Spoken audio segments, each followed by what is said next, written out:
ahora sí con la historia. Bueno, como veníamos hablando, estamos haciendo la introducción a qué es la neuropsicología y su historia, ¿no?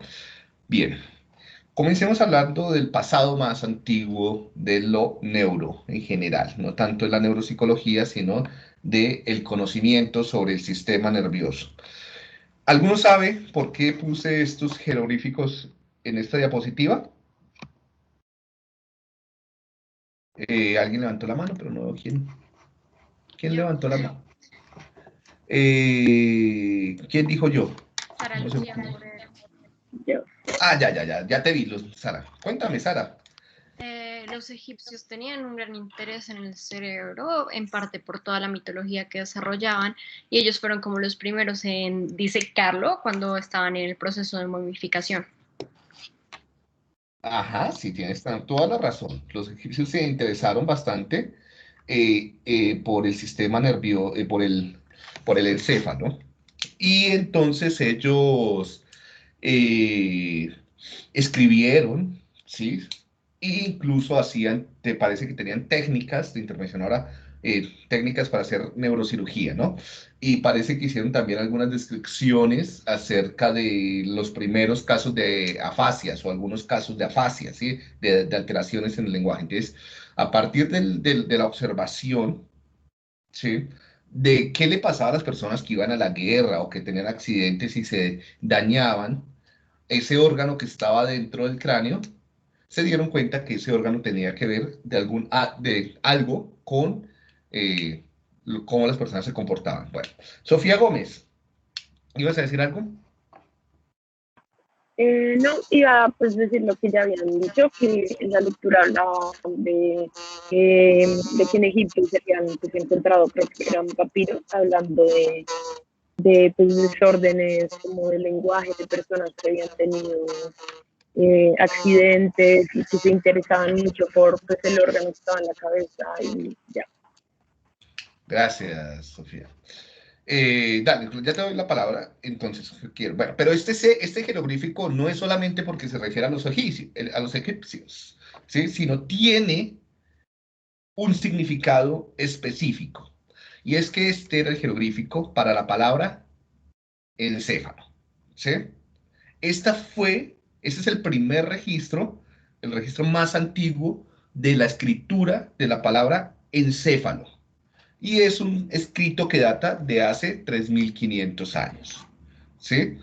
O sea, ya hace 3.500 años, unas personas, un grupo humano, construyó una palabra para denominar el órgano que está dentro del cráneo. Y lo escribían, y es con este jeroglífico. Es el vestigio más antiguo de la escritura de la palabra encéfalo. Cuéntame, Nicolás. Yo no iba a hablar sobre el jeroglífico. De hecho, te iba a preguntar, ¿eso estuvo en la lectura? No lo alcancé a ver. Había... no, lo del jeroglífico no. Ah, listo.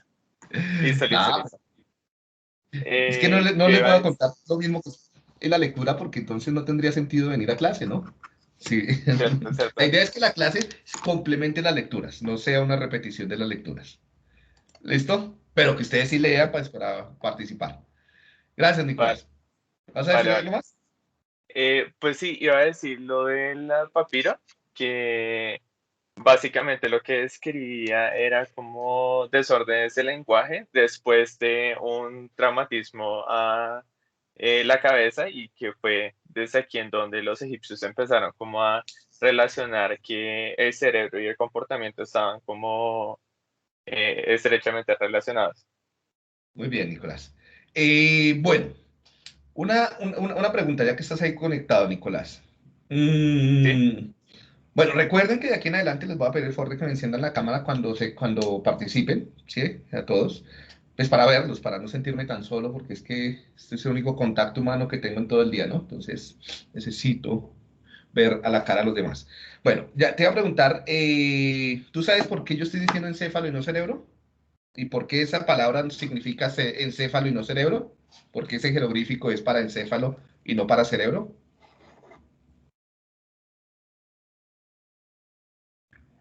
La verdad, o sea, en cuanto a lo que dices de, por qué en el jeroglifo se refiere a encéfalo y no a cerebro, sí, no tengo ni idea.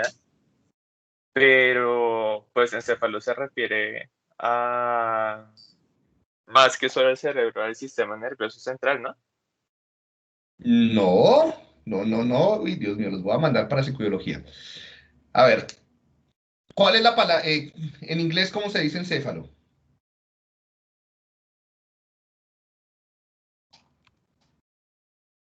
Ahí sí Para, creo que me corchaste. no, para todos, no solo para ti, para todos.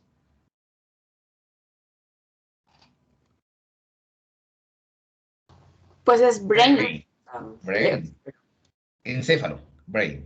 Encéfalo, brain. Cerebro no es brain. Cerebro es cerebrum.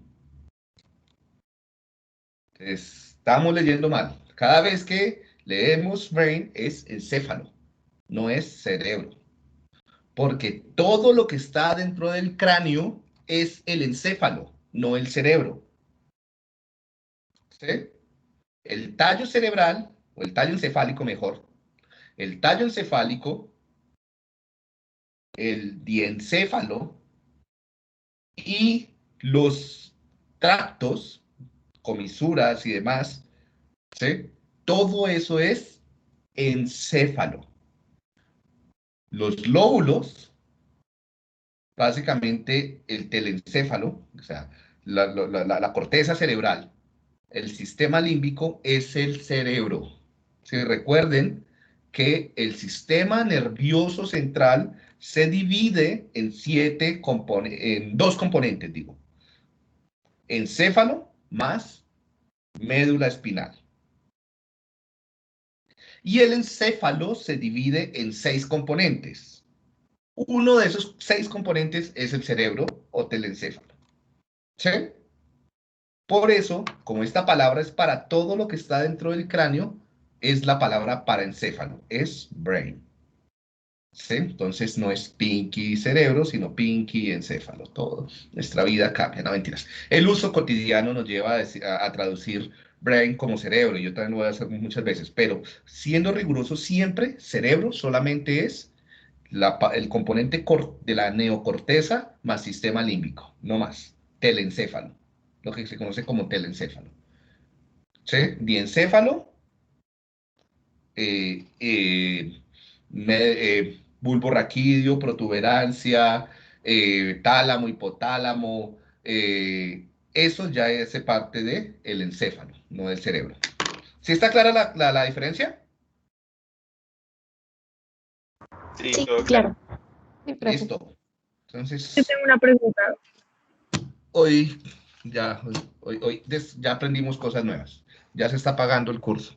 Dime, Sofía. Diego, yo me confundí un poquito. O sea, el cerebro se refiere a qué dijiste. El cerebro, o sea, el encéfalo es todo lo que está en el cráneo, incluyendo el cerebro, pero no limitándose exclusivamente al cerebro, ¿sí? Sí.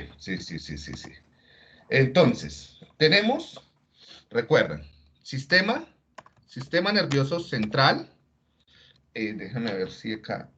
¿Sí? El sistema nervioso central se divide en dos componentes grandes. ¿Sí? Entonces, es que escribir acá. Entonces, es la médula o el cordón espinal.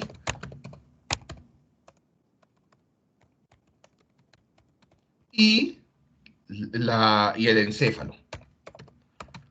Recuerden que el sistema nervioso central se caracteriza o se diferencia porque está protegido por hueso, meninges, sistema y el líquido cefalorraquídeo, ¿cierto? Sistema ventricular.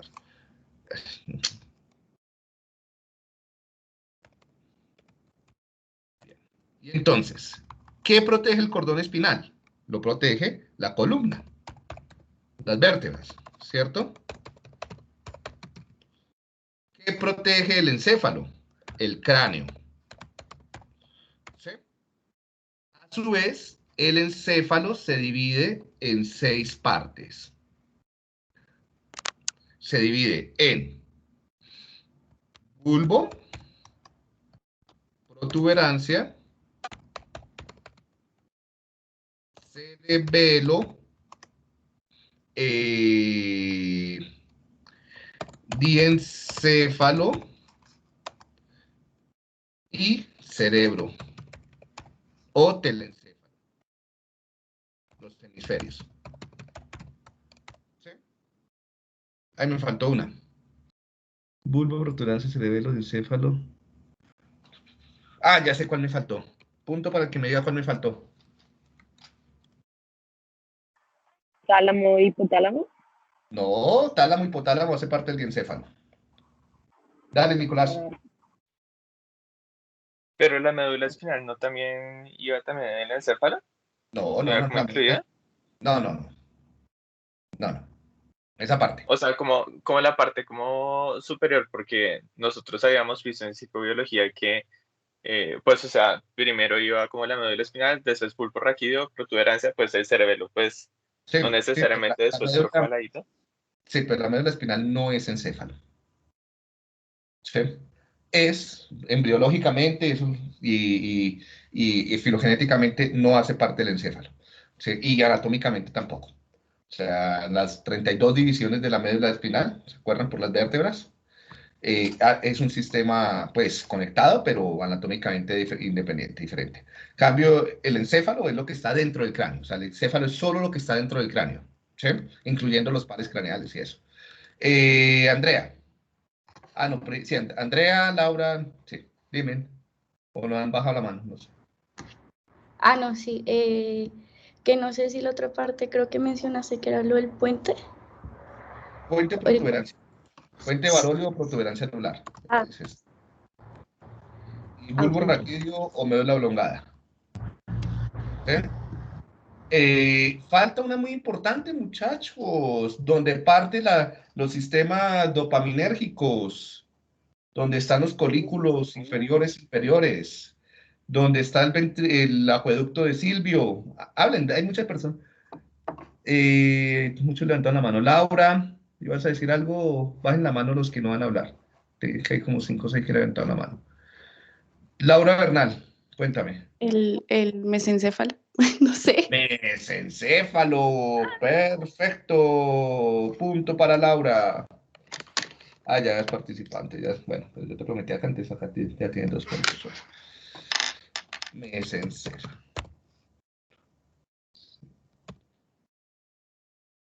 Listo, muchachos. Y volvamos entonces a esto. Esto es simplemente un recorderis. Aprovechamos para hacer recorderis de anatomía. Acá, pues, que acá es una manera de tener imágenes, pero ustedes pueden, y acá no tengo el tablero, estuviéramos presencial, pues hubiera dibujado todo esto más rápido, ¿sí? Acá no me queda tan fácil dibujar. Listo, entonces, de abajo hacia arriba, entonces tenemos el cordón espinal, el bulbo raquídeo, que es de acuerdo, que es donde está, que si se daña, pues te mueres, porque es donde se controlan los centros de la respiración y los neurovegetativos, principalmente de allí parte el 10º par craneal, que es el vago, ¿sí? Protuberancia, que componentes que regulan los componentes de vigilia. Y aquí después vamos a ver esto con detalle. Tienen que repasarlo. Acá están los núcleos que producen noradrenalina para el control de la vigilia, el locus coeruleus, y los pares craneales que controlan eh, los movimientos de la cara, por ejemplo, ¿sí? La visión. Cerebelo, mesencéfalo, que les mencioné hace rato, muchas estructuras componen mesencéfalo, diencéfalo y cerebro. Les recomiendo que revisen las clases que están en el canal sobre anatomía, ¿sí? Para que refresquen, porque no es posible ser neuropsicólogo sin ser neuro, ¿sí? Entonces, y como la relación es entre estructura y cognición, entonces por lo menos deben estar muy bien las bases anatómicas, neuroestructurales. O si no, van a tener dificultades más adelante. Pero bueno, entonces, volvamos a nuestra historia.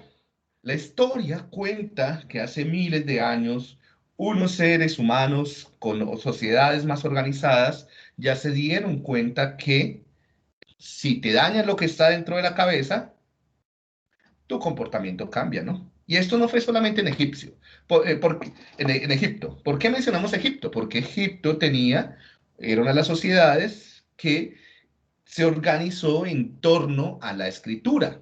Y los papiros, y además escribían en papiros y que de alguna forma muchos de esos papiros lograron conservarse hasta la actualidad.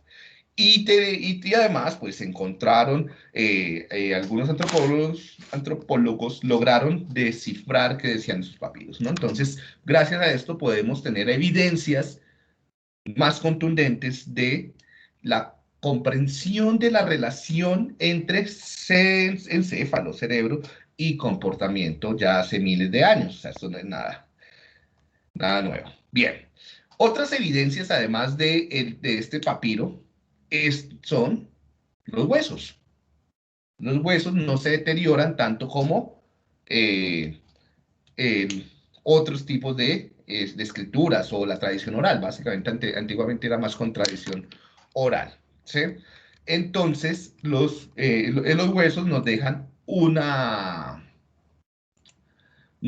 través de los huesos hemos podido encontrar evidencias de la comprensión antigua sobre la relación entre lo que estaba dentro de la cabeza y el comportamiento, ¿no? Entonces tenemos los casos de trepanación.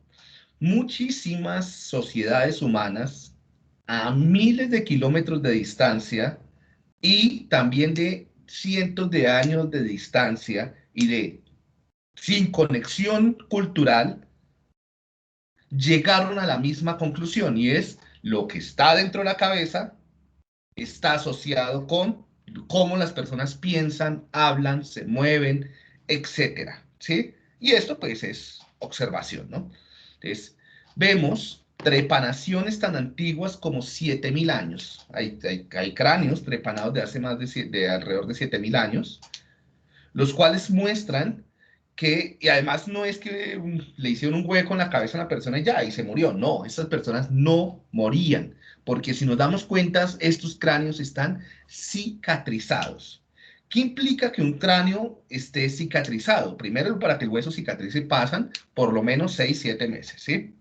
Segundo, debes tener una técnica, y una técnica que no se desarrolló de un día para otro, una técnica que se desarrolló a través de cientos de años y que se transmitió ya sea oral, práctica o escritamente entre generaciones. Entonces, eran técnicas de neurocirugía antigua, la preparación es neurocirugía, ¿sí? Sin anestesia, sin antibióticos, o sea, sin una medicina moderna, ¿no? Entonces era neurocirugía de hace 7.000 años, donde los objetivos eran diferentes, rituales, de guerra, también de tratamiento, ¿sí? Pero eran neurocirugías que lograban que el paciente no se muriera durante la cirugía, dos, que sobreviviera por tantos meses o años para que el cráneo, el hueso cicatrizara. O sea, eran personas que sobrevivían, no sabemos con qué nivel de funcionalidad, probablemente un buen nivel de funcionalidad, porque pues no los iban a estar cuidando por años si estaban tirados en una cama, ¿no? Porque pues hace 7.000 años muchos de estos serían culturas nómadas. Entonces, los cuidaban y ellos adquirían algún nivel de funcionalidad, ¿no? Entonces vemos aquí casos, y hay decenas, hay centenas de trepanaciones. De las más antiguas las han encontrado en China, ¿sí? Entonces aquí vemos diferentes lugares en China donde se hacían trepanaciones, ¿sí? Y donde se han encontrado cráneos trepanados. Además también en Europa.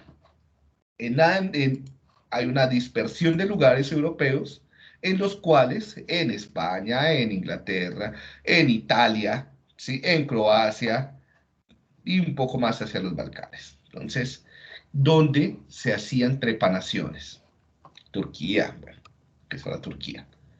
Incluso en las Américas, en Norteamérica, se han encontrado cráneos trepanados de hace cientos de años y principalmente en el imperio Inca, hay algunos de 500 años antes de Cristo, es decir, de hace más de 2.500 años o más, algunos hasta 3.000 años, entonces, tan antiguos como las trepanaciones chinas, egipcias y de Europa del Este. ¿Sí? Entonces, y todas eran culturas que no estaban conectadas, no había internet, no había, sí, tú no podías abrir el video, el youtuber de las preparaciones, ¿no? Sí, no, no van a buscar ahora, van y buscan y comienzan a hacer preparaciones en su casa. No lo hagan en casa, mejor dicho. Bien, y hay muchísimos, hay decenas de cráneos trepanados en Perú, en el Imperio Inca, donde tenían, no solamente tenían la técnica para que no se muriera la persona, sino para hacer la cirugía. Y pues romper un cráneo no es tan fácil, ¿no? Y si no tienes una sierra, o sea, ahora tenemos aparatos eléctricos, o sea, pero si tú no tienes una sierra, ¿cómo carajos rompes un cráneo? Y más aquí que no teníamos ni bronce, ni hierro, ¿sí? Herramientas más duras, más metalurgia, mejor dicho. Lo que se ha visto es que lo hacían con piedras. Entonces, tenían instrumental neuroquirúrgico hecho a base de piedras. Industria lítica para neurocirugía en el Imperio Inca. ¿Qué les parece todo esto? ¿Alguien tiene algún comentario? Dime, Sofía. Pues me parece muy interesante que civilizaciones que están tan lejos la una de la otra hayan tenido pues comprensiones parecidas eh, sin estar relacionadas, o sea, que llegaron como a la conclusión de que había una relación entre cerebro y conducta. Y también no me imagino cómo una persona puede sobrevivir a que le hagan un hueco en el cráneo, porque pues obviamente en ese momento no creo que hubiera anestesia ni nada parecido. Pues obvio no estoy segura, pero yo creo que sí hubo gente que tal vez murió en el proceso. Tal vez. Ayer estaba mirando unos estudios y tienen unas tablas bien interesantes sobre la tasa de supervivencias. Con base en la cicatrización del cráneo se puede calcular qué tal, a la edad que se hizo la cirugía, los años de supervivencia, pues obviamente más o menos a qué edad murieron, ¿sí? Por ejemplo, ese era un poco más para Perú, y decían que la tasa de supervivencia en la mayoría de las trepanaciones en Perú podía ser incluso superior a la de la tasa de las supervivencias en Europa, ¿sí? Y en China, donde la media era que sobrevivían alrededor de 3 a 5 años después de la trepanación. Y es muchísimo tiempo, ¿no? O sea, y probablemente no solamente los cuidaban para que sobrevivieran, sino que tal vez los rehabilitaban. Entonces, sí, sí, pues tal vez, ¿no? O sea, pues porque eran personas que se integraban a la sociedad. Sí, o sea, si no te integrabas en una sociedad de estas, pues te sacaban, te aislaban, probablemente, ¿no? Entonces, vemos que también podían haber los primeros neuropsicólogos incas o chinos hace más de 3.500 años. Bueno, de 2.500 años. Sigamos a ver nuestra historia. Entonces, érase una vez. Ahora sí, lo que estaban ustedes hablando. Entonces, tenemos el papiro de Edwin Smith, ¿sí? Que es un papiro médico, es un papiro que habla sobre anatomía, que habla sobre tratamientos, ¿sí? Y en el cual se encontró la palabra para cerebro, ¿sí? Entonces, lo que ustedes decían, para los egipcios, el cuidado del cuerpo, la comprensión del cuerpo y el tratamiento de las alteraciones corporales era algo importante para, o sea, esto es un papiro hace 3.700 años, eh, en su sociedad, ¿no? Y lo que hace, creo, Nicolás o alguno me mencionó hace rato, y era la relación que ellos descubrieron entre el lenguaje y el daño cerebral, principalmente en personas que volvían de las guerras. Algo interesante que me encontré, pero que no tenía, o sea, esto es más como una metáfora, es la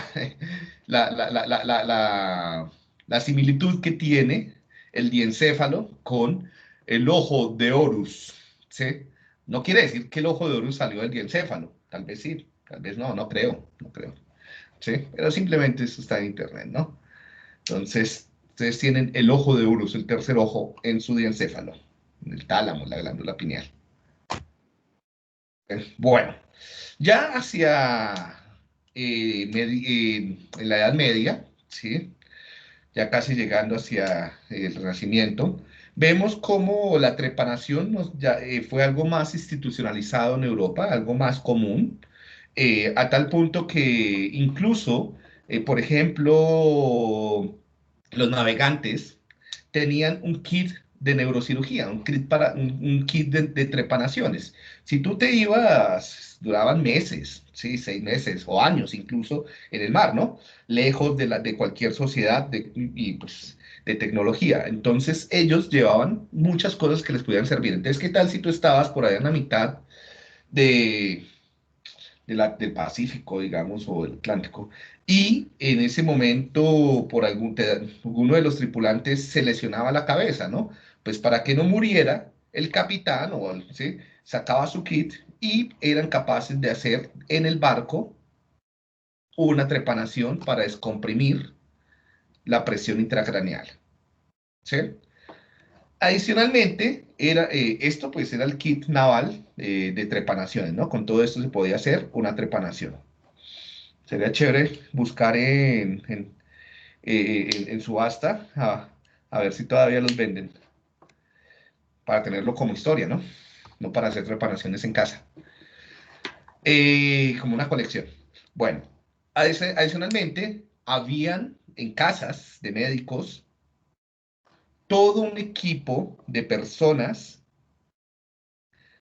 que participaban en trepanaciones como tratamientos, ¿no? Entonces, la trepanación se convirtió en el siglo XVI, en el siglo XVII, sí, entonces, siglo XVI y XVII, en tratamientos médicos validados o aprobó por la sociedad, ¿no? O sea, convencionales.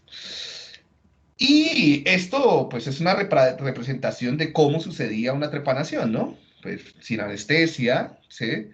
Y, pues, sin tanta asepsia, ¿no? Incluso con el gato acá, ¿no? Desde una pintura.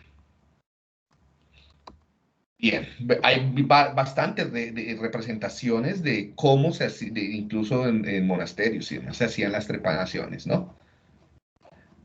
Con prensas, dispositivos medieval para trepanaciones. Siglo XVI, siglo XVI y XVII, las trepanaciones fueron procedimientos bastante comunes, ¿no? Recuerden que el cerebro no duele, ¿no? Entonces, aquí te va a doler mientras te abre el cráneo, ya después de esto no importa tanto lo que te hagan. Bien, además de toda la historia de trepanaciones, tenemos pues los aportes que ustedes ya conocen de Hipócrates, que fue quien defendió la hipótesis cerebral, versus Sócrates con la hipótesis cardíaca, ¿sí? Entonces, el cerebro estaba, entonces, ¿qué era lo más importante para el pensamiento? ¿El cerebro o el corazón? ¿Sí? Entonces era como siempre la pelea. Entonces Hipócrates, casi 500 años antes de Cristo, ya había dicho, no, el cerebro. Sí, pero esto quedó simplemente como un viejo loco que iba en contracorriente, ¿sí? Un mamerto que no tenía razón.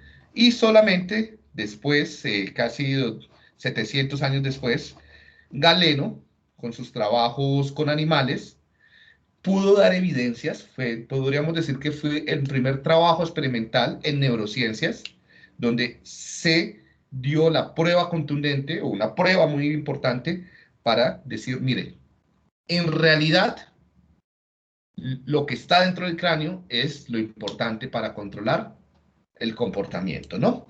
Y su experimento fue el del cerdo chillón. ¿Saben en qué consistía el cerdo chillón? No. No. Pues Galeno se dio cuenta que había un nervio, un cablecito, entonces estaba el cerdo chillando, ¿sí? Así muy cansón en clase, entonces Galeno llegaba, metía la manito, no cortaba, y ¡pum! Mute, lo ponía en silencio. Y con esto dio una prueba para que el que controlaba los chillidos del cerdo era el cerebro y se comunicaba con la boca a través de un axón y no era el corazón. ¿Sí? ¿No? Porque el cerdo también estaba vivo, despierto para que chillara y le hacían su neurocirugía. Además que quedaba mudo de ahí en adelante, ¿no? No le podían reconstruir el nervio al cerdo chichón. Bueno, ahí hacen una lechona después. Bien. Eh, Esta es como la historia hasta la Edad Media, ¿sí? Luego, ya con un poco más con el Renacimiento, vienen otras posturas. Entonces, una de las posturas más importantes fue la de la frenología, la frenología de Joseph Gall, ¿sí? Entonces, ya, Joseph Gall es reconocido como uno de los padres de la neuropsicología, uno de los referentes más antiguos de la neuropsicología. Y pues su legado son estos mapas que se conocen como los mapas frenológicos, ¿no? Entonces, Joseph Gall, él partió de un supuesto y es que el cerebro era como un músculo, ¿sí? Y que si entonces uno fortalecía o desarrollaba más cierta habilidad, eso hacía que esa parte del cerebro creciera, el encéfalo, la corteza cerebral. Y entonces iba a empujar el cráneo. Y entonces el cráneo iba a adoptar la forma o iba a tener una forma que reflejaba cuáles eran tus características o tus atributos psicológicos pues, más sobresalientes, más característicos, ¿no? Entonces, él decía, mire, esta sería la parte de ser cauto, ¿no? De cautions, ¿sí? La esperanza estaría relacionada con la forma de esta parte del cráneo, la espiritualidad, la veneración. Estos eran los procesos psicológicos superiores del siglo XVII, ¿no? Para Joseph Gall, ¿no? No había memoria, atención, razonamiento, funciones ejecutivas, no, eso no existía. Si los conceptos psicológicos o cognitivos de Joseph Gall eran estos que están acá, el idealismo, ¿sí? De mindfulness, no sé qué sea, la causalidad, ¿sí? La imitación, la benevolencia, la autoestima, la continuidad, eran los conceptos psicológicos, los constructos psicológicos que se evaluaban en ese tiempo, y él construyó este método, él construyó como un test para evaluar, evaluar la personalidad, ¿no? Esto era una prueba de personalidad para evaluar la personalidad y era a través de la forma del cráneo, ¿no? Algunos usan casas, otros usan puntos, algunos ponen a que dibujan casas ahora, otros usan colores, otros usan manchas, otros usan cuestionarios, ¿sí? Joseph Gall utilizaba la forma del cráneo. ¿Qué tan válido y qué tan confiable era esta evaluación? Pues en ese tiempo no había psicometría para tener indicadores de validez y confiabilidad. Simplemente era algo que descrestaba. Así como cuando ustedes van y le hacen un Bartec o una prueba de manchas a alguien y lo pueden descrestar, ¿no? O cuando hacen test en YouTube, en Facebook o en lo que sea de personalidad, ¿no? Que en realidad, pues, parece chévere, pero pues va uno a saber qué tan preciso puede hacer eso, ¿no? Entonces, ¿qué tiene esta importancia? Si esto no era ni válido, ni confiable, ni había una teoría sofisticada, robusta que lo soportara. Pues que parcelaba el cráneo, pero supuestamente porque era el reflejo del encéfalo, en, eh, en funciones cognitivas. Entonces fue el primer intento de localización de funciones cognitivas o funciones psicológicas en en la estructura cerebral o encefálica. ¿Sí? Y esto pues se vendía, el tipo se volvió súper famoso y tuvo muchos pupilos y lo contrataban en muchas cortes y muchas personas adineradas para que les hiciera como su carta frenológica y les dijera cómo era su personalidad o su potencial o cuáles eran sus potenciales, ¿sí?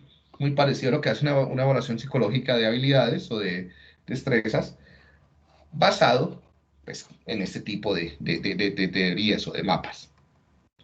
Bien, hasta aquí como la historia antigua de la neuropsicología. Entonces, lo que narramos en este fragmento fue la historia antigua de la neuropsicología y de las neurociencias en general. Bien, voy a tener